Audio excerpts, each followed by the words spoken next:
الحمد لله رب العالمين وبه نستعين ونصلي ونسلم على أشرف الأنبياء والمرسلين نبينا محمد وعلى آله وصحبه أجمعين. اللهم علمنا ما ينفعنا وانفعنا بما علمتنا وزدنا علما يا رب العالمين. نعم, so moving on, the next discussion we have is Manahij Usool Al Fiqh. Now, we described what Usool Al Fiqh is and the benefit of studying Usool Al Fiqh. Are there different methodologies or different approaches to the study of this science? The answer is yes. We say ذكرنا سابقا أن الإمام الشافعي رحمه الله تعالى أول من صنف كتابا مستقلا في علم أصول الفقه. We previously mentioned that Imam al-Shafi'i rahimahullah ta'ala was the first one who wrote a kitab mustaqil, يعني an actual book specifically in the science of أصول الفقه.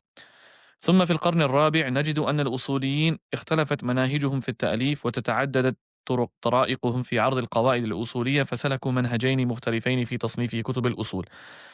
طيب, after Imam al-Shafi'i rahimahullah ta'ala, Imam Shafi'i passed away in 204 Hijri. After him, in the remainder of the 3rd century, meaning the 200s, and likewise the beginning portion of the 4th century, beginning of the 300s, we don't really find many books compiled in Usul al-Fiqh. Yes, there might have been some scholars that wrote, for example, Shuruh on the Risala of Shafi'i. However, overall, we don't find a lot of books that are compiled specifically regarding Usul al-Fiqh. It's in the 4th century, though, maybe halfway through the 4th century, towards the end of the 4th century. Maybe you can say it started off in the beginning of the 4th century, but it really took form halfway through and then towards the end of the 4th century, which is the 300s. We really find the books of Usul starting, or they're being compiled on a larger scale. And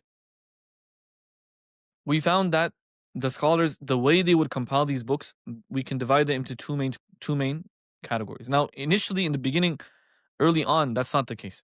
So, for example, in the 4th century itself, the books that were compiled, you don't really find too much of an expression, or you don't find the display of these two methodologies as much. But in the next century, you find it coming into existence a lot more. Although even in the 4th century, it was there, but it just increased as time went on. طيب, what are they? Two main methodologies or two main methods in which the books were being compiled: Manhaj al-Jumhur wa Manhaj al-Hanafiya. The first one we're going to call it the Manhaj of the Jumhur, meaning the majority, and number two is the Manhaj of the Hanafiya. We'll start off with Manhaj al-Jumhur. Manhaj al-Jumhur يسمى أيضا بمنهج الشافعية وبمنهج المتكلمين.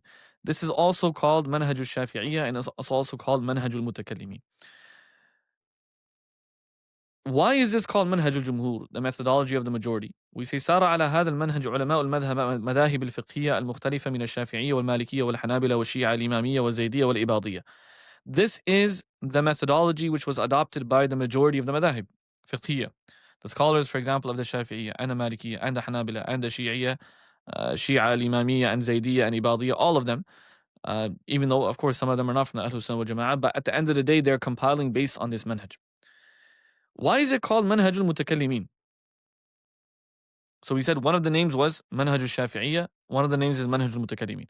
Why is it called Manhaj al-Mutakallimin specifically? The reason is because this manhaj, how did this manhaj or this approach come into existence? In the 4th century, you had certain Mu'tazili scholars. Now, the Mu'tazila, as we mentioned, the fitna of i'tizal started in the beginning of the 3rd century. So when Ma'mun was Khalifa, or it started before that, but it really took its final or the most expressive form and the strongest form in the beginning of the 3rd century. So this is Ma'mun was Khalifa from 198 to 218. This is when the fitna of i'tizal was at its peak. Why? Because Ma'mun was imposing this understanding and this belief and this ideology upon every single individual, upon the rest of the ummah, the scholars and the laymen alike. After this, you had an attempt from the Ahlul Sunnah wal Jama'ah to combat the fitna of i'tizal. In the beginning, that was weak because the fitna of i'tizal was state-sponsored. So whenever you have something which is state-sponsored, it's very difficult to overlook it. It's very difficult to overpower it. And this also takes us into an important point. We as Muslims cannot be naive.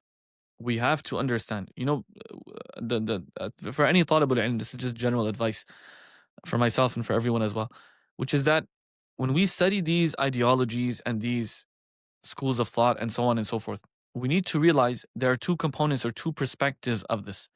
One is purely academic. Purely academic. From an academic perspective only, we are supporting a certain theology, supporting a certain mentality, and so on and so forth. A methodology, an ideology, a madhab, whatever. But we cannot be naive and not understand, or we can't be naive and assume that these same methodologies cannot be used for political propaganda and political reasons as well. Let me say that again. It's possible that the methodology or the madhab in of itself is something which is good.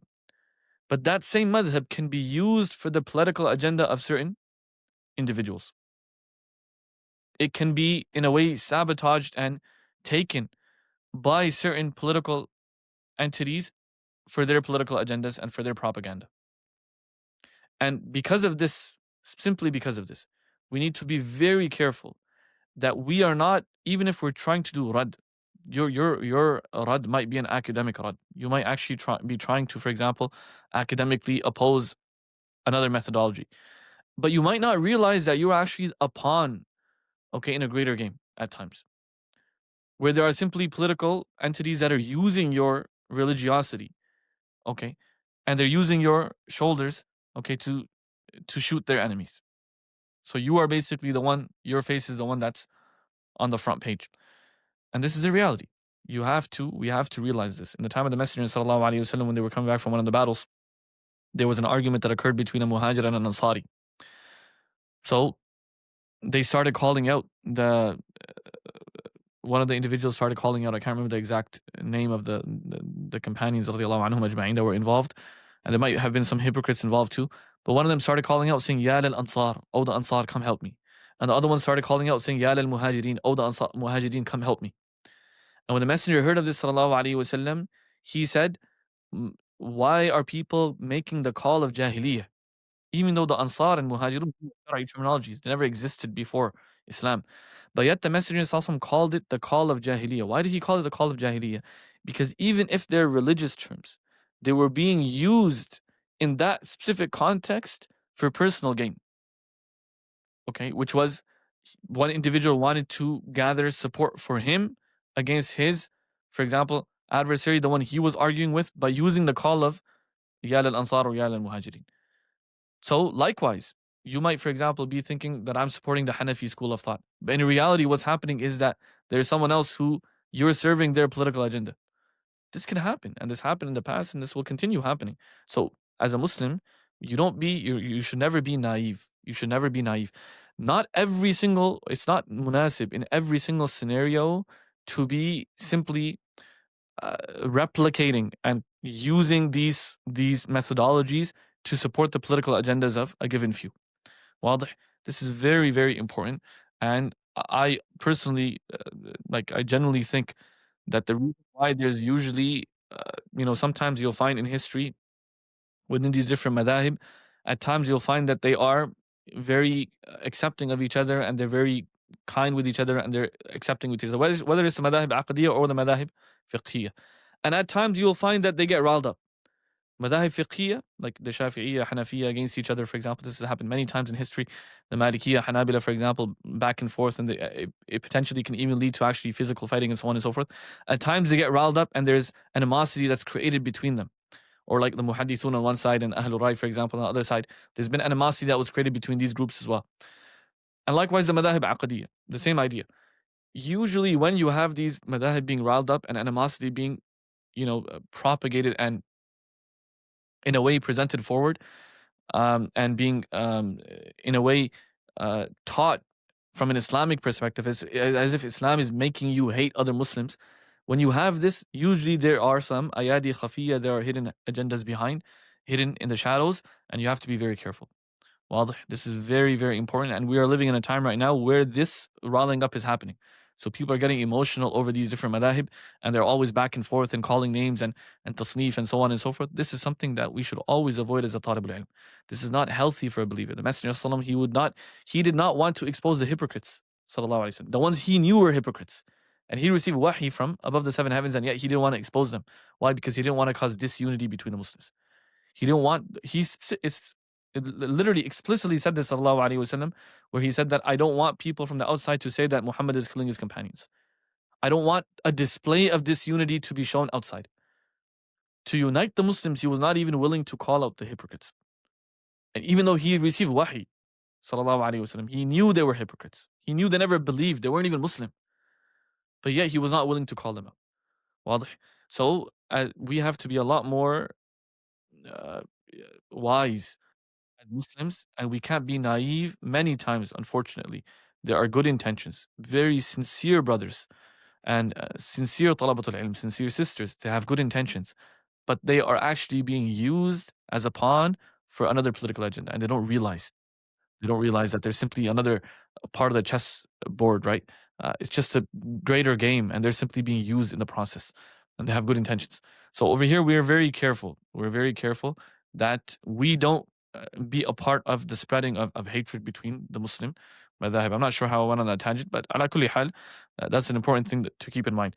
We were speaking of the Mu'tazila. The Mu'tazila, they came into a lot of they reached the peak of their power in the beginning part of the 3rd century, and they continued to propagate their message until eventually there was a rebuttal. Initially, in the beginning, the rebuttal against them was weaker, simply because the Mu'tazila were being state-sponsored. Now, this is how we went into that tangent. The fact that theologies and ideologies and madahib can be state-sponsored. They can be used from a state level, and they can be propagated. Why? It's not actually religious propaganda. It could be state propaganda, but they use it. Ideologies can be pushed forward on a state level. Now, so this happened with i'tizal, and there was a rebuttal that occurred, and the Ahlul Sunnah wal Jama'ah tried to defend the creed of the Ahlul Sunnah wal Jama'ah in whatever way they could. And then eventually, alhamdulillah, in the beginning part of the 4th century, this increased. Now, i'tizal was not only something limited to what we call aqidah or matters of belief. It also trickled over into fiqh. Yes, overall it's a aqadi theology, for example. It has to do with theology. It doesn't have to do with fiqh, jurisprudence. But it did overlap. Why? Because at the end of the day, usuluddin, okay, the principles that we use when it comes to establishing the mu'taqadat, they are the same principles that we're gonna also extend over when it comes to establishing the ahkam fiqhiyya as well. So like I said, if you say, like the Mu'tazila, for example, when it comes to the ayat of wa'd and wa'id, they said am is qat'iyu dalala, they took it as qat'iyu dalala over there, and they extended that over into their books of fiqh. And not only that, hukum, there's many other ahkam like this. So what does that show us? It shows us that it does overlap with masail of usul al-fiqh as well. Now, because of this, in the 4th century, in the 300s, you had Mu'tazila compiling books in usul al-fiqh as well. And you also had back and forth. So we had, for example, the scholars from the Ahlul Sunnah wal Jama'ah also compiling books as rudud upon the Mu'tazila. Now, these books, they overlapped with kalam. They overlap with theology. Why? Because Mu'tazila, at the end of the day, they were mutakallimun. They were famous in their theology and so on and so forth. And they used to use the arguments that they would use in theology. They would use the same arguments in usul al-fiqh. And because they're overlapping in some of these qawa'id, you have, we could call it actually a hybrid. The books that were initially written, they were parts of those books only had to do with theology, and parts of those books had to do with fiqh, usul al-fiqh. So it was pretty much a mix between usul al-din and usul al-fiqh that was compiled, and back and forth between the Mu'tazila and the Ahlul Sunnah wal Jama'ah. The famous scholar from the Ahlul Sunnah wal Jama'ah who was in the 4th century was Abu Bakr al-Baqillani. Abu Bakr al-Baqillani, he had a number of books that he compiled, and they were as a rad upon Qadi Abdul Jabbar al-Mu'tazili, and both of them are Shafi'i. So Abu Bakr al-Baqillani was Shafi'i in fiqh, and Qadi Abdul Jabbar al-Mu'tazili was also Shafi'i in fiqh, and they used to go back and forth. They used to go back and forth in their matters of not only usul al-din but also usul al-fiqh, and there were books compiled on both sides. Like, the one who took the banner of Qadi Abu Bakr al-Baqillani and further advanced it was Imam al-Haramain al-Juwayni, rahimahullah ta'ala. So Abu Bakr al-Baqillani was in the 300s, al-Juwayni, rahimahullah, passed away in the 400s. And likewise, Qadi Abdul Jabbar, he left one individual as well who was another Mu'tazili scholar. Qadi Abdul Jabbar had a book called, he had a work that he compiled, and a sharh upon that work, or an extended beyond that work, was another book that was compiled by one of his students, who was also a Mu'tazili scholar. So basically, you had Mu'tazila scholars that were going back and forth with scholars from the Ahlul Sunnah wal Jama'ah at that time. This is in the 4th century. So we're talking about the later part of the 300s and the beginning part of the 400s. This is what we find happening. And because the ones that were engaging in these discussions, right, they were all Shafi'i, number one, in terms of fiqh, but they were all mutakallimun as well. So Qadi Abu Bakr al-Baqillani and Imam al-Haramain al-Juwayni, they are from the Asha'ira. And on the other hand, you have Qadi Abdul Jabbar and Abu al-Hussein al-Mu'tazili. They are considered to be from the Mu'tazila, but they're also Shafi'i. They're all Shafi'i, but you have two Ash'ari scholars and two Mu'tazili scholars. And now back and forth, because they're also mutakallimun, at the same time they understand the language of kalam, their books are filled with discussions of kalam. And they're filled with arguments that are presented in the way that the mutakallimun would normally present their arguments, because that's the ones they're debating with. These are the ones who they are debating with. طيب. Now, this is how it started. This is why it's called Manhajul Mutakallimin. The scholars that were the pioneers of this manhaj are the mutakallimun. And interestingly, even though Imam Shafi'i rahmatullah, he has his work which is Ar-Risala, the later Shafi'iyya, their works in Usul are nothing like Risala. It's not compiled like Ar-Risala al-Shafi'i. It's actually compiled in line with the manhaj of the mutakallimin, which is based on the pioneers of their manhaj. You have Qadi Abu Bakr al-Baqillani, then Imam al-Haramain al-Juwayni. You have these scholars, the way they compiled, and after that Al-Ghazali came rahmatullah and al-Mustasfa. The way they compiled their works, that's the way they compiled the rest of their works. So that's why it's known as Manhajul Mutakallimin. Why is it called Manhajul Shafi'iyya? Because again, the four pioneers, initial pioneers of this, two of them Mu'tazili and two of them were Ash'ari, they're all from the Shafi'i, or they all follow the Shafi'i scholar. After this, though, the Malikiyya also started compiling works in the same method, and the Hanabila also started compiling works in the same method. And in other words, we can actually say this, which is that really the Maliki scholars and the Hanbali scholars, their works in Usool Al Fiqh are actually just taken from the Shafi'i, what was pioneered by the Shafi'i madhab, and simply tweaked. Like, to be fair, the Malikiyya and the Hanabila, they're simply taking the Shafi'i works and tweaking them a little bit to fall in line with their madhab, and that's how they're presenting their Usool Al Fiqh. Okay, the later scholars we're talking about. As for the early scholars compiling in Usool Al Fiqh mustaqillan, this is not what we don't find this in the Malikiyya and the Hanabila. Okay, especially not in the Hanabila, but even in the Malikiyya. The Malikiyya, yes, you had certain qawa'id of Imam Malik that was ma'roof from his Muwatta and other, from his students, for example, they would relay certain qawa'id that he was upon, and these qawa'id were known. But as a kitab mustaqil fil usul, this didn't exist amongst these madhahib. It actually only came from the Shafi'i madhab, and then later on, the Maliki and Hanabila took from the Shafi'i tariqah, and they simply tweaked their works, tweaked some of the masail, tweaked some of the qawa'id, and that became their works. طيب. What is special, or how does this manhaj, which is manhaj al-Shafi'iyya, how does it present itself, and how, or what do we find in this manhaj? We say ويقوم هذا المنهج على تقعيد القواعد وتنقيحها من غير اعتبار مذهبي. طيب, this is really important. There are three layers. In order to understand this, there are three layers, okay, when it comes to Usool Al Fiqh, the qawa'id. Again, Usool Al Fiqh is referring to the qawa'id that we're going to use, the principles that we're going to use. The second layer is nafsul qawa'id. Nafsul qawa'id means that we understand the qawa'id, and not only do you understand the qawa'id, you understand the implications of the qawa'id, and so on and so forth. The third layer is the furu'. Furu' means the masail fiqhiyya. Okay, we're talking about masail fiqhiyya. The masail fiqhiyya that actually stem from these qawa'id. So this comes after the second layer. Okay, the second layer results in the third, which is the furu'. طيب. Before the second layer is the khilaf, or the different arguments that are used to do taq'eedul qawa'id. Okay, so we can call this taq'eed. Taq'eed meaning, how do you determine the qa'idah? Okay, so for example, just to make sense of this, we already mentioned one qa'idah before, which was al-amru lil-wujub. Al-amru lil-wujub. طيب, if someone comes along and says, no, I don't believe al-amru lil-wujub, I actually believe al-amru lil-istihbab. Al-amru lil-istihbab. طيب, the implications of this are massive. If someone says al-amru lil-istihbab, then every single command verb that comes in the Quran or Sunnah, initially the default meaning is that it's only mustahab. You're not actually establishing mandation, you're establishing istihbab. The implications are massive. Massive implications. Okay. Now, if someone were to say that, how do we debate with them? How do you prove that this one is correct and this one is incorrect? That occurs in step number 1. That is what we mean by taqeed. What are the arguments for this? What are the arguments for this? For the ones that claim al-amru lil-wujub, what are the arguments they present? For the ones that claim al-amru lil-istihbab, what are the arguments they present? Now, when we say these arguments, what type of arguments do you present? Now, this becomes important. The Messenger ﷺ did not come in a hadith and tell you al-amru lil-wujub, al-nahyu lil-tahrim. You don't find that in any narration at all. What you do find is the Messenger commanding something and the Sahaba acting upon it in a very, severe manner, or in a manner where they know that they have to do it. We can find instances of that. What we also find is, from a linguistic perspective, the command verb is used for so and so meaning.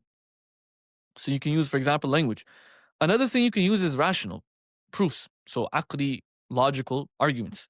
Like all of these arguments, whether they're aqli, meaning rational arguments, whether they're from the naql, and we say from the naql, we don't say the naql is directly going to tell us al-amru al-wujub or an-nahyu lit-tahrim, but we'll find in naql, meaning we'll find the ta'amul of the sahaba, the way the sahaba understood the awamir of the Messenger sallallahu alaihi wasallam.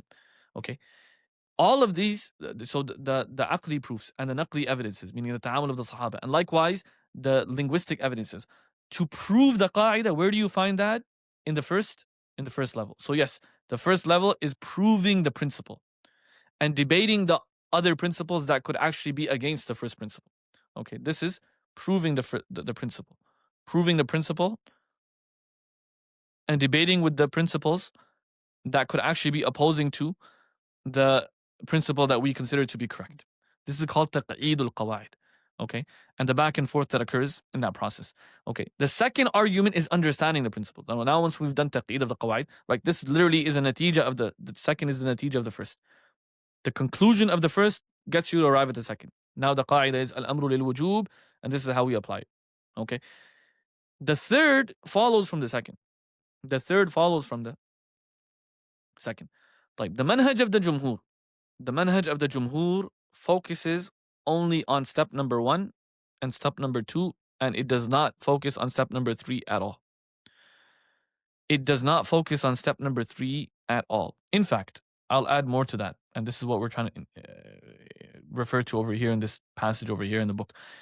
The manhaj of Jumhur, these scholars that compiled in Usool Al Fiqh, they were so focused on the logical arguments, they could care less whether their conclusion was in line with the furu' of their madhab or not. What does that mean? Imam Ghazali rahimahullah ta'ala is a Shafi'i scholar. Imam Ghazali rahimahullah ta'ala, over here in the first level, he's going to be debating principles. And then he will give tarjih, he will say, I prefer this principle. This principle makes sense because of X, Y, and Z reason. He gives you the proofs, he gives you the arguments, he debunks the proofs of the mukhalif, and he proves the principle correct. طيب, does Imam Ghazali care whether the qaida that is proven now is actually in line with the furu' of his madhab or not? The answer is no. Imam Ghazali doesn't really care whether the qaida that he ends up proving in Usool Al Fiqh is in line with the Shafi'i furu'. Even though in terms of furu' he is Shafi'i. He's technically following the Shafi'i madhab. Okay. Does Imam al-Haramain al-Juwayni really care whether the qaida he ends up arriving at in point number 2 and level number 2, based on level number 1, the arguments he does in level number 1, are in line with his madhab or not? He doesn't care.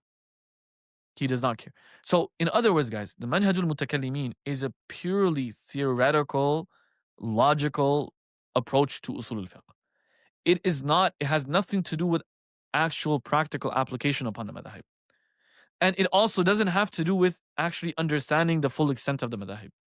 In fact, let's say Imam al-Haramain or Imam al-Razi rahimahullah ta'ala comes and gives tarjih, for example, to one opinion based on this method, with this approach. He gives tarjih to one opinion, and that opinion actually doesn't fall in line with the Shafi'i furu'. It actually breaks part of the Shafi'i madhab altogether. Does he really care? No, he doesn't. He has nothing to do with how it affects the Shafi'i madhab. And he doesn't approach it from that perspective at all. This is a purely logical science for them. For the manhaj al-mutakallimin, it is a purely logical science where literally it's logical debates back and forth, and they don't care how it actually influences practice. Okay. Yes, it does influence practice, but they don't care how it influences practice. That's why I look at this. This was a quotation from Imam al-Haramain. قال إمام الحرمين وحق الأصول ألا يعرج على مذهب ولا يلتزم الذب عن مسلك واحد ولكن يجري مسلك القطع غير ملتفت إلى مذاهب الفقهاء في الفروع. يا سلام. He says the usuli, the way the usuli should be, if he's a true usuli, is that he doesn't care about madhab. And he's not trying to prove one final qaida, for example. Okay, and you'll find this. Like Imam Shafi'i rahmatullah spoke a lot regarding istihsan, and he said istihsan is not a hujjah, and so on and so forth. The later Shafi'i scholars came along and they said, what does that mean? That's not true. Istihsan is a hujjah. Okay, they literally debunked this entire understanding of Imam Shafi'i rahmatullah. This is one of the examples, and there's more examples. It's not just this one example, by the way, guys. With the later Shafi'i scholars and Usuliyun, the majority of them actually held an opinion that was against the nas of their own Imam. Okay, did they mind it? No, they didn't mind it. For them, the science of Usool Al Fiqh is a purely logical science that has nothing to do with, nah, that has nothing to do with the of their madhab. Okay, if you want to study the Shafi'i fiqh, that's a separate ilm. And if you want to study usul, it's an ilm which is mustaqil an al-fiqh. It is mustaqil an al-fiqh. طيب. So now, based on this, we say, ولأجل هذا فإننا نجد في هذا المنهج عدم الاهتمام بالفروع بل الاهتمام بالقواعد تأصيلا وتحديدا وتنقيحا. In this manhaj now, if you open the books of the Mutakallimun, they don't mention furu'. Yani seldomly, maybe once in a while, once every 5 chapters, they'll mention one far' fiqhi. Otherwise, they don't care about furu' fiqhiyya.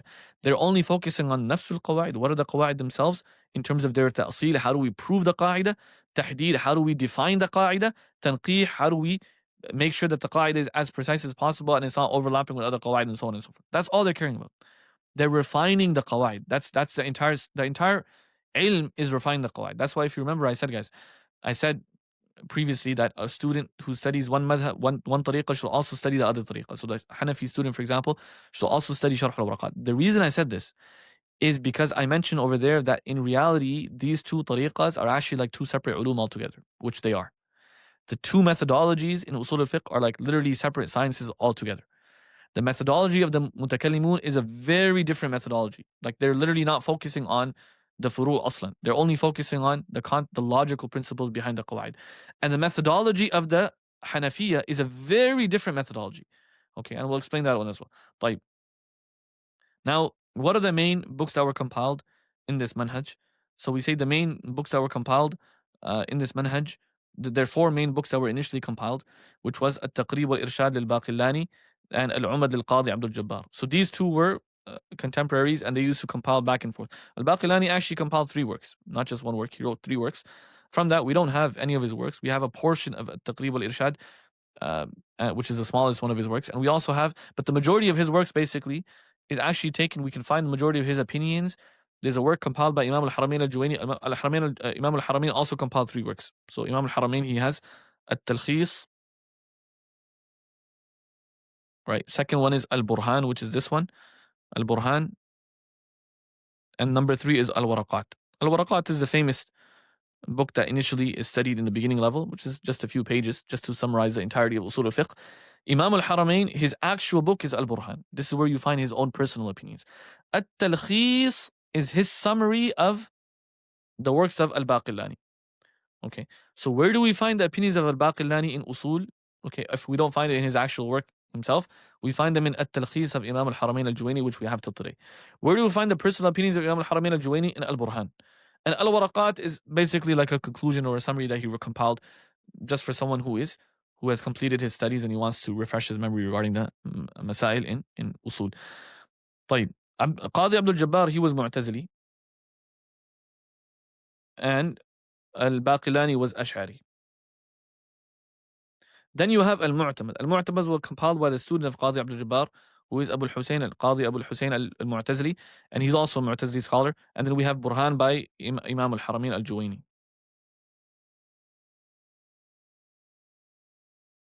Imam al-Haramain al-Juwayni, na'am.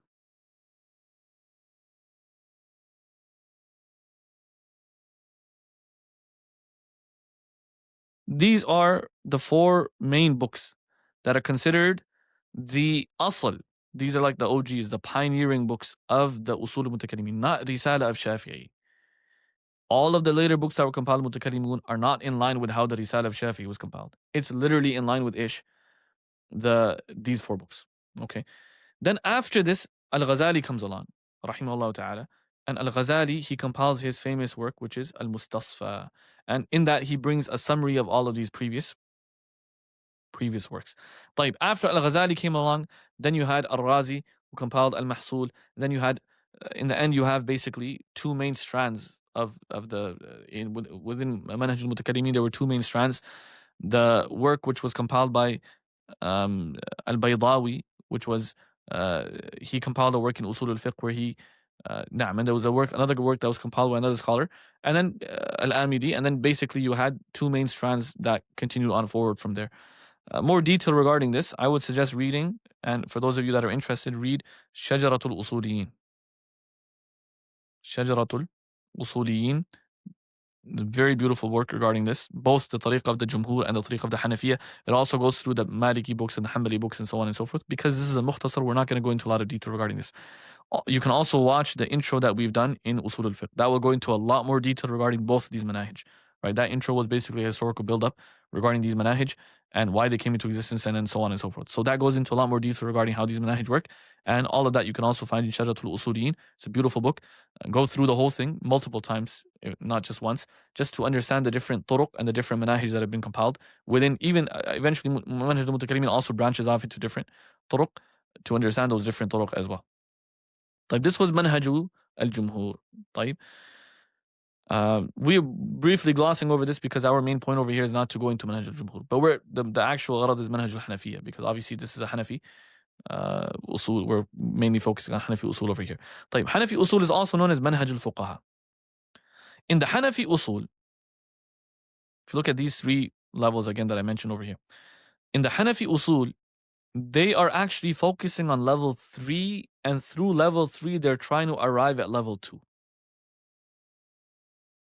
Why is that the case?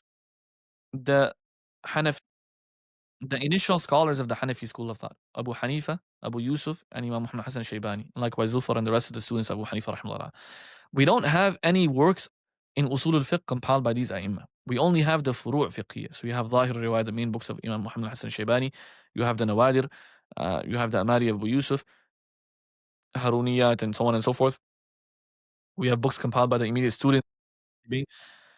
We have a lot of books in Furu' Fiqhiyya. Furu' meaning the Nafsul Masail, the Masail themselves. But we don't have books compiled regarding the Usul of the A'imma. Now, what happened is that from the Hanafi perspective as well, it's important to understand. The Hanafi madhab was in two main areas in the immediate centuries after the A'imma. The scholars of Ma Wara' al-Nahr and the scholars of Al-Iraq. The scholars of Ma Wara' al-Nahr and the scholars of Al-Iraq. These were the two main areas where you had the Hanafi school of thought. Okay, so we have Ma Wara' al-Nahr and Al-Iraq. The scholars of Ma Wara' al-Nahr, the way the Hanafi madhab reached there is through a student of Imam Muhammad Hassan Shaybani whose name was Abu Hafs al-Kabir. Abu Hafs al-Kabir, he came and he's actually from Bukhara, and he took the Hanafi school of thought and he started teaching it in Bukhara. And Imam Bukhari, rahimahullah ta'ala, he studied, in his biography, he mentions that when I was around 10 years of age, عرفت كلام هؤلاء. He's referring to the tariqat Ahl al-Rai that existed within Bukhara at that time through Abu Hafs al-Kabir. It was being taught in Bukhara. The Hanafi madhab remained in those lands of Ma Wara' al-Nahr. Ma Wara' al-Nahr, Nahr over here is referring to, there's two rivers that are before these lands of Uzbekistan, modern day Uzbekistan, and so on and so forth. One of them is called Sayhun, the other one is called Jayhun. Okay. So Ma Wara' al-Nahr is referring to right above Khurasan. So modern day Afghanistan, you're going to see a small little river that comes down, starts from up north and it comes down slightly and then it goes eastwards. This is called Jayhun. Everything beyond this Nahr is known as the Bilad of Ma Wara' al-Nahr. So modern day Uzbekistan, Kyrgyzstan, Tajikistan, and so on and so forth. These are all Bilad Ma Wara' al-Nahr. Over there was Tirmidh, for example. Imam Tirmidhi is from those lands. Imam Bukhari is from those lands. There was Bukhara and Samarkand and other lands. Okay, they were dominantly they were Hanafi scholars that existed over there. Over there, the main madhab aqadi was the Maturidi creed. Imam Abu Mansur al-Maturidi, he's also from the Bilad of Ma Wara' al-Nahr. So they were upon the Maturidi creed. As for the Mashayikh of Iraq, the Mashayikh of the Hanafiya that were in Iraq, and not only the Hanafiya, to be fair, it was anyone in Iraq. It wasn't about the Hanafis. The Shafi'iyya in Iraq as well. They were all influenced by i'tizal. Why? Because i'tizal was the capital, or the Iraq was the capital of i'tizal. That's where Ma'mun was. Ma'mun was where? In Iraq. That was Darul Khilafah. So that is where i'tidal spread the most, and that was where it was being imposed the most. So these scholars were all influenced by al-i'tizal. Okay. From these scholars is Abu al-Hasan al-Karhi. He was a Mu'tazili, not only a normal Mu'tazili, ya ahbab. Abu al-Hasan al-Karhi was from the Imam of the Mu'tazila. Okay, in fact, they used to take his qawl as a hujjah even in i'tizal, not only in fiqh, in i'tizal as well. And from them is Abu Bakr al-Jassas al-Razi. He's also Mu'tazili. And the majority of the scholars of Iraq were Mu'tazili. Not all of them. There are some, like al-Tahawi, rahmatullah, he's not Mu'tazili. In fact, Aqidah Tahawiyya is the main Aqidah of the Ahlul Sunnah wal Jama'ah. One of the earliest works that's compiled that perfects or perfectly represents the Aqidah of the Ahlul Sunnah wal Jama'ah. And everyone till today celebrates that work. But the majority of the scholars of Iraq, whether they were Shafi'i or Hanafi or other madhab as well, they were all Mu'tazili and they were affected by i'tizal to some extent. Now, these scholars, once again, they were all very strong in their furu'. Furu' meaning the furu' fiqhiyya. But if you look at the Hanafi works, you will find that the 3rd century, the 4th century, the majority of the works of the Hanafiya before the 5th century are compiled by scholars from Iraq. We don't have a lot of works, if not barely any works, compiled by scholars of Ma Wara al-Nahr before the 5th century, both in furu' fiqhiyya as well as usul. Okay.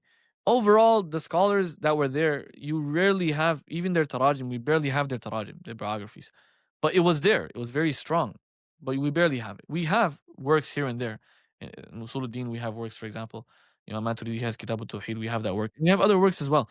But not the like of the works that were compiled by the scholars of Iraq. The scholars of Iraq, we have a lot of works that were compiled by these scholars in fiqh, in the furu' fiqhiyya. You have Mukhtasar Tahawi, you have Mukhtasar al-Karhi, and you have the sharh upon these mukhtasarat that are compiled by scholars from Iraq as well. We have works that are compiled in furu' fiqhiyya from the 3rd and 4th century from scholars from Iraq. We don't have too many works compiled by scholars from Ma Wara al-Nahr. We also have works compiled in usul by scholars from the scholars of Iraq. How did the scholars of Iraq initially compile their works in Usool Al Fiqh? This is the point. So because we said the immediate students of Abu Hanifa rahimahullah, and likewise Abu Hanifa, they didn't compile works in Usool Al Fiqh that we have access to. There were works that were there, like Isa ibn Aban, he had a work, for example. He was also from Iraq. And there were works that existed. We don't have access to them right now. But there were scholars in Iraq that were studying them as well. They were studying these works. Now, when you have in the 3rd century or 4th century, you're studying the Hanafi madhab, you're mainly studying it based on the furu' fiqhiyya. The ma'ani that govern these furu', they're also being taught by the teachers. It's not that they didn't exist. They were being taught by the teachers. And fiqh was being taught using these concepts, using these usul, using these principles. And Isa ibn Aban, he penned down some of them. And then the scholars that afterwards came and still taught these ma'ani. Like the best example, the best way to understand this is Isa ibn Aban, initially he was a muhaddith, right? And he wasn't inclined towards fiqh at all. So one of his friends, he brought him once to the majlis of Muhammad Hassan al-Shaybani. And after the majlis finished, the dars finished, he brought Isa ibn Aban to Imam Muhammad and he said to Imam Muhammad that this person, he disagrees with your approach and he feels like you guys go against a hadith. So Imam Muhammad asked him, he said, tell me, where did we go against a hadith? So Isa ibn Aban started quoting hadith. And Imam Muhammad started giving the wajh of the Hanafi opinion, or the Hanafi, the approach of the Hanafiya, why they approached it the way they approached it. He started giving it in each scenario. Each hadith, Isa ibn Aban would present that, the Ahnaf are going against this. Imam Muhammad would explain why the Ahnaf gave tarjih to another dalil in that scenario. Until eventually Isa ibn Aban was so taken aback by the greater ma'ani that were being presented by Imam Muhammad Hassan al-Shaybani that he said, you know what? I want to study with you, and he became a munazim of Muhammad Hassan al-Shaybani, and then he became a champion of the Hanafi madhab after that. That is Isa ibn Aban. طيب. Interestingly now, what was Imam Muhammad teaching? Imam Muhammad was explaining the process, the methodology that the Hanafi are using, which means he was explaining the usul of the Hanafiya. These ma'ani that the Hanafi were giving tarjih to and how the Hanafi madhab works, that's really what he was explaining it through. That's why Isa ibn Aban agreed. He was explaining the istidlal, the tariq of the istidlal of the Hanafiya, which is usul. So to assume that the ma'ani, meaning the concept of usul, didn't exist until the later scholars came and wrote it down, this is incorrect. It always existed. It was applied. Okay. Yes, the codification of it, writing it down on paper in a very specific, organized manner, organized fashion, in chapters, one after the other. This didn't exist. This concept you don't find existing.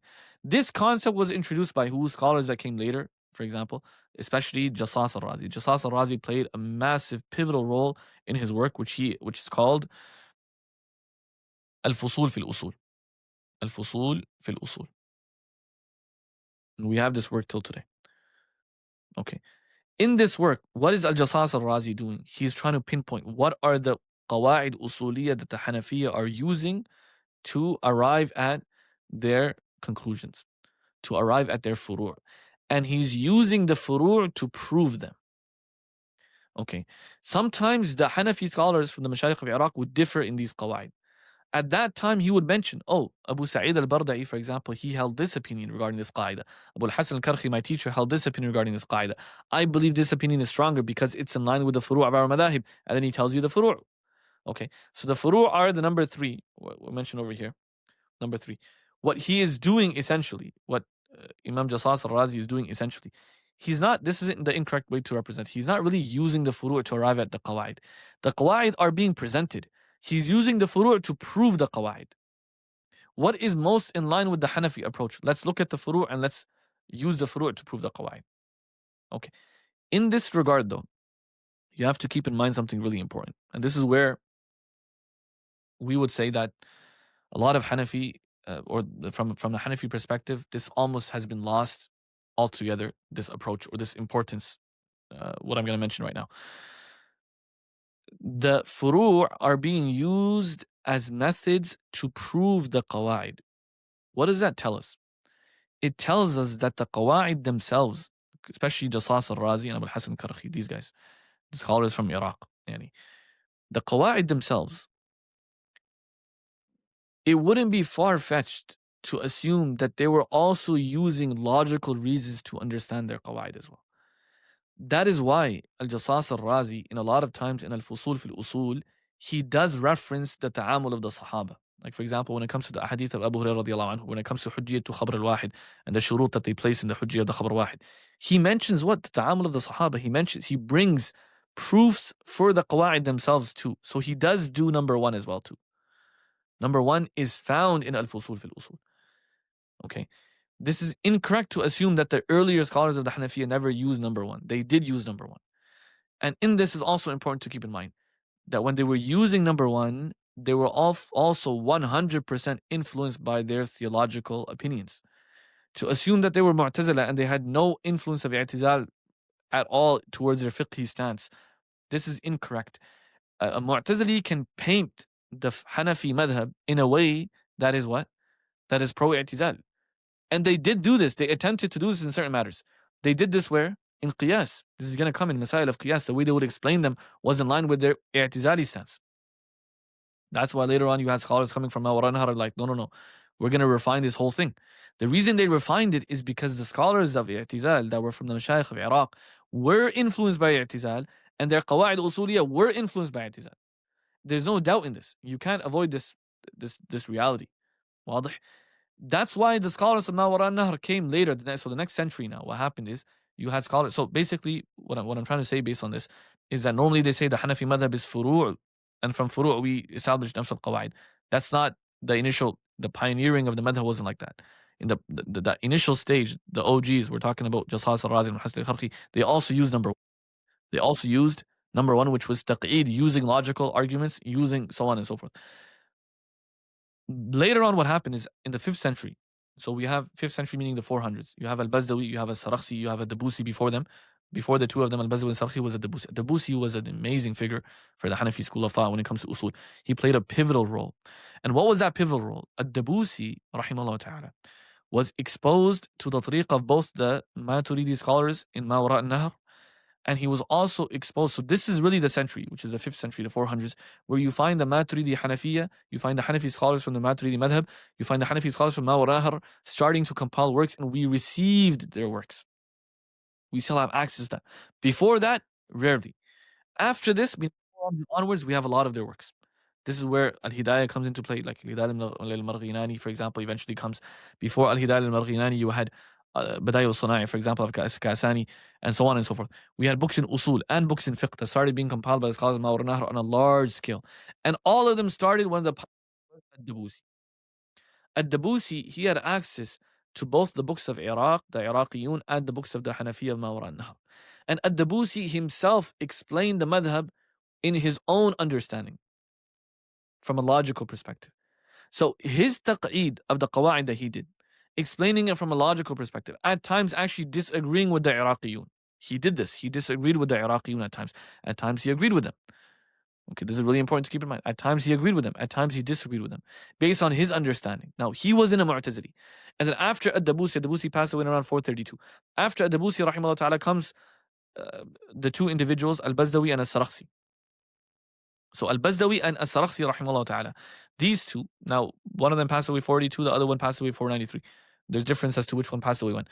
These two individuals, they had books in both fiqh, and they also had books in Usool Al Fiqh.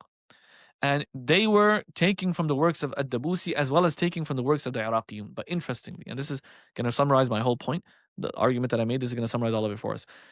Al-Bazdawi, we have his work. It's called Kanzul Usul. Kanzul Usul. Yeah. Al-Bazdawi, rahimahullah ta'ala, in Kanzul Usul, in the beginning of his work, what does he do? He actually says right in the beginning of his work that there are some from the Mashayikh, meaning of the Hanafiya, that try to show that Abu Hanifa was a Mu'tazili, and they tried to prove that Abu Hanifa was a Mu'tazili, and they are incorrect. And if you look at the furu of Imam Abu Hanifa, he 100% was not a Mu'tazili. Who is he referring to? He's referring to the Mashayikh of Iraq. He's referring to the scholars of Iraq that tried to claim that Abu Hanifa was also Mu'tazili. Okay. These two individuals, Al-Bazdawi, As-Sarakhsi, and before him Ad-Dabusi, these three, they are meant to be the filters, okay, that filtered out the i'tizali influence that was occurring by way of the Mashayikh of Iraq upon the Hanafi school of thought. They are filtering out the i'tizali influence that was occurring. Now, it doesn't have to be everywhere, but it could be some places, right? They're filtering out the way of explaining the qawaid, okay, the wording that you're going to use, and so on and so forth, that's occurring by way of the Mashayikh of Iraq. Okay. Did they filter out everything though? That is mahallu nadar. That can be debated till today.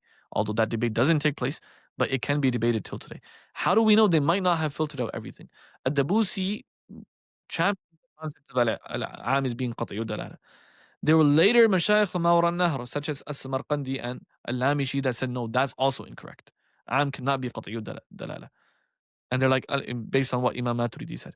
So Al-Bazdawi kept on, or he still mentioned that Am is qat'iyyu dalala, but the scholars later on from Ma wara an-Nahr, such as Al-Lamishi and Samarqandi, said no, Am is not qat'iyyu dalala. So what does this show us? That there was a degree of influence of i'tizal by the Mashayikh of Iraq when they presented their qawaid. You had Ad-Dabusi, Al-Bazdawi, Al-Sarakhsi that came along, and they removed a lot of that. Did they remove everything? Maybe not. Or maybe they didn't feel that was influenced by i'tizal. There might be some things that they actually didn't feel was influenced by i'tizal aslan. But then there were other scholars that came and might have added to that as well. Okay. The point is this though. The mu'tamad, like what became the stamp for the mutaakhirun of the Hanafiya, the early mutaakhirun of the Hanafiya, became the works of Al-Bazdawi and As-Sarakhsi. What they wrote in their works, that became the stamp. That became the madhab of the Hanafi, the Hanafi madhab, Usuli, and they stamped it, and as if that was the only madhab and there was nothing else to it. Okay. And this created a madrasa of ikhtisar, mukhtasarat, and shuruh of these two works, Kanzul Uṣūl and the Usul of Imam As-Sarakhsi rahmah. Both of them are printed nowadays. You can find both of them. So Usul Al-Shashi is from the same madrasa. It does ikhtisar of these two works. Manar al-Anwar by An-Nasafi, Abu al-Barakat, is from the same madrasa. Based on that, Mabadi al-Usul is also from the same madrasa. Nur al-Anwar is also, because Nur al-Anwar is a sharh of Manar al-Anwar. This becomes a madrasa in of itself on how to study the Hanafi school of thought. What is that madrasa? That madrasa is the mukhtasarat and the shuruh of Bazdawi's work and Sarakhsi's work. That's it. Don't go beyond that. That is one approach to the Hanafi school of thought that is being championed till today. And usually in Hanafi institutions, they don't go beyond this. Because if you're only teaching Usul Al-Shashi and Nur al-Anwar, then you're never going to get exposed to anything beyond this. So this is what you consider the Hanafi school of thought in terms of usul. And this is became a madrasa that was adopted by many. There was another approach, though, that occurred within the Hanafi school of thought as well. That is the approach of the scholars of Ma wara an-Nahr. They also compiled books in usul, and they differed in certain masail with this approach. Further filtered, they further felt that there was still i'tizali influence in some of the ahkam that was even upheld by this approach, and they further tried and to filter that. Okay, that is barely taught now. Like, then there was another influence that occurred in the Hanafi school of thought. So really, the Hanafi school of thought now is branching off into different mini schools. We can assume them to be so. The mainly predominant or the dominant adopted one was the ones that occurred from, or they branched off from, al-Bazzawi and al-Sarakhsi's work. Then you had the Mawra al-Nahar. That's another madrasa. Then we have a third group of individuals, and that was basically, he wasn't the first one who did Jama' Bayna Tariqatayn, but he was one of the most influential ones, who was Sadr al-Sharia al-Mahbubi in his work At-Tawdih. Okay. And he initially compiled a work which was called Tanqih, and then he wrote a sharh upon that called Tawdih. Right. This scholar from the 600s, what did he do? He had access to the books of the Jumhur as well, in Tariqat al-Mutakallimin. And he overlapped it with the Hanafi school of thought in At-Tawdih. So he actually held opinions, and he presented masail, and he presented the whole discussion in a way that was in line with the tariqah of the Jumhur as well. Okay. And so he incorporates, it's like a hybrid now that he's creating between the Hanafi school of thought and the Jumhur school of thought. And in that, he still adopted the Hanafi school of thought for the most part, but he held his own opinions in certain masail. Certain masail he differed. So for example, in the first, min hayth al-wada', for example, they say it's either am, khas, mushtarak, or mu'awwal, right? He didn't believe in adding am, khas, mushtarak, and mu'awwal. He said am, khas, mushtarak, and jama' munakkar. The jama' which is nakira, right? That should be the fourth category. So he, in some masail, he actually tweaked and changed a little bit. Okay. This approach, what he did, this becomes the umda of the later mutaakhirun. So the earlier mutaakhirun we're talking about is before 700s, and that becomes a madrasa in of itself that pretty much gets adopted. But the later mutaakhirun, okay, we're talking about after 700s, 800s, 900s, like the likes of Ibn al-Humam rahimahullah ta'ala, and after him Sahib al-Musallam, and so on and so forth. These scholars were not only influenced by the earlier mutaakhirun, the works of al-Bazdawi and al-Sarakhsi and that madrasa, they were also influenced by this other madrasa. And that's why you'll find in their works that they're actually adopting opinions that are actually held by the scholars of the other madrasa as well. And so this is where you really, if you really want to study the Hanafi madhab properly, you have to study both madaris. You start off maybe with the earlier mutaakhirun, meaning I'm calling them earlier mutaakhirun even though they're adopted by scholars later on, but really the main work, the main focus of the madrasa was amongst the earlier mutaakhirun, which is basically 500 to 800, right? These earlier mutaakhirun, that was where the main foundational, the codification of the madhab occurred. You study this one, and then you study the second one. And then you really get a full image of how the Hanafi school of thought is in this regard. Otherwise, if you only study one and that's it, you don't go beyond that, then your image, wallahu a'lam, will be slightly, or your understanding of the madhab and the flexibility within the madhab alone, it will be slightly limited. طيب. So this is also called منهج الفقهاء. Why is it called؟ يعتمد الحنفية في تأسيس القواعد الأصولية على ما نقل عن أئمتهم من الفروع الفقهية فالأصول مبنية على الفروع وليست حاكمة عليها. نعم. They're basically using the فروع to substantiate their usul. Okay, I tweaked this, right? So the way we worded this over here, the way it's worded over here is فالأصول مبنية على الفروع وليست حاكمة عليها. I tweaked it. I said not entirely. Not entirely. To a degree, they also did use logical approaches. It's just that to prove it, they were using furu', and therefore the furu' became the majority. The more focus went towards the furu' as opposed to logical arguments. طيب, that might have influenced the قواعد. قال ابن خلدون ثم كتب فقهاء الحنفية فيه وحققوا تلك القواعد وأوسعوا القول فيه وكتب المتكلمون أيضا كذلك إلا أن كتابة الفقهاء فيه أمس بالفقه وأليق بالفروع لكثرة بناء المسائل فيها على النكت الفقهية. وهذا المنهج أنفع في التدريب على تطبيق الأصول لكنه ينقصه بناء الفكر المنهجي بناء عقليا. نعم, this is really important أحباب. هذا اكتبوه بما يذهب. The طريقة of the Hanafiya, if you're going to study based on Usul al-Shashi and this madrasa, it's really good in applying towards the furu'. But where is the limitation? The limitation or the problem, the naqs, is over here. And this is actually what the Ahnaf are supposed to be championing the most. The bina fikri, your methodology, your ideological stance. What is it and why is it the way it is? This is what you're supposed to be championing the most as a Hanafi, because that is where the beauty of the Hanafi madhab lies. But when you only focus on furu', in terms of understanding the beauty of how the madhab works, it's just lost altogether. The logic behind it is lost. And this cannot be something that we can continue down the line of being oblivious towards it. Ahnaf, the students that study the Hanafi school of thought should study the furu' and the masail, but they should also study the beautiful approach that goes behind those masail, the logical reasoning why the qawa'id are the way they are according to the Hanafi school of thought. That is what will make you a real Hanafi. Otherwise, in your mind, you might be thinking like a Shafi'i, yet in the furu' you're acting upon the Hanafi method. There's many like that we find. طيب. طيب وطريقتهم عرض المسألة الأصولية مع ما يدل عليها من فروع الأئمة وقد يعيدون الرأي المخالف مع المناقشة والترجيح أحيانا. What is the method of the Hanafiya? They present the مسألة أصولية and they mention the furu' of the madhab that مسألة أصولية results in. So they're going to mention number 2 and 3, right? They mention the قاعدة, نفس القاعدة. Okay. And then along with mentioning the قاعدة, they mention after that they mention the furu'. The furu' that stem from the qaida. Sometimes they'll mention one qaida, they'll mention like 9, 10, 11 furu' that just come from one qaida. Okay. Beautiful in terms of applying. But then again, what is the manhaj fikri? What is the real reason why we're adopting these qawaid? If you don't understand that, you don't know why you're Hanafi. And if you don't know why you're Hanafi, you're not going to remain Hanafi. You're going to get influenced. So the only reason or for you to actually be Hanafi is for you to be intellectually quenched that this approach is the correct approach. طيب. What do they mean? Books that were compiled? Usul of Jasas al-Razi, as I mentioned, and Kanzul Usul al-Bazdawi, Usul al-Sarakhsi. These are the two books that become the pioneers for the later manhaj, then Anwar al-Nasafi. This is just some books that I mentioned. There's a lot more. Like I said, if you want more detail regarding all of this, Shajatul Usuliyin as a book to read, and the intro that I did in the advanced intro to Usul Al Fiqh. And then we have Mir'atul Usul li Mulla Khusru. A lot can be spoken about this, but for the sake of brevity, we'll finish over here. Like, this is the two methodologies. There's another thing that I'll mention, finish off with this, a difference between the two methodologies. Another big difference is in tartib.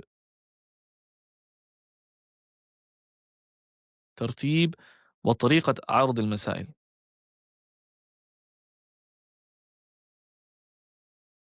The Ahnaf, they have, in the way they present the Masail Usuliyya, they have a concept which is called Tarbi'. Tarbi' meaning there's 4 abwab, and in each 4 there's 4 things that they talk about, right? So it becomes like kind of like a 4 times 4, 16 plus another 4, 20, right? 20 discussions. So they divide the entirety of it into 4, and then in each 4 they mention 4. We're going to mention why this happened, right? The Busi is the first one who came up with this, and they liked it and they continued on with it. We're going to mention the logical reason of it. But this is not the way of the Jumhur. The Jumhur, the Mutakallimun, don't present it in this manner.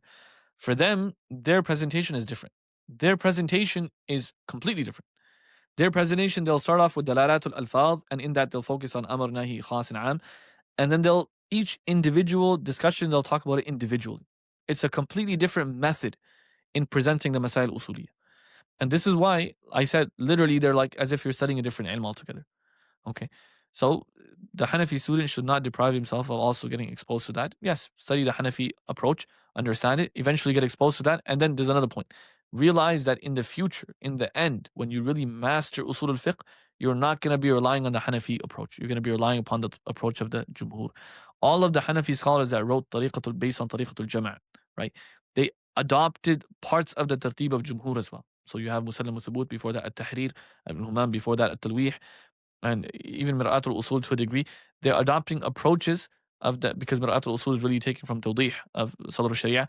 They're adopting degrees of the tartib and the method of Ard al-Masail that is adopted by the Jumhur, because they're writing on Tariqatul Jama'. So because of that, the later works of the Hanafi are already all going to be based on that method, and that method of Ard. That's why we would say that Hanafi students should also study Waraqat or Sharh Waraqat before he gets to that point, before he gets to level 4 and 5, which is focusing on works like At-Tawdih, and then going on to Musallim and so on and so forth. طيب. With this, we'll finish off this lesson. Inshallah ta'ala, we'll continue bi the night ta'ala in the next lesson. Walhamdulillahi wa rabbil alameen.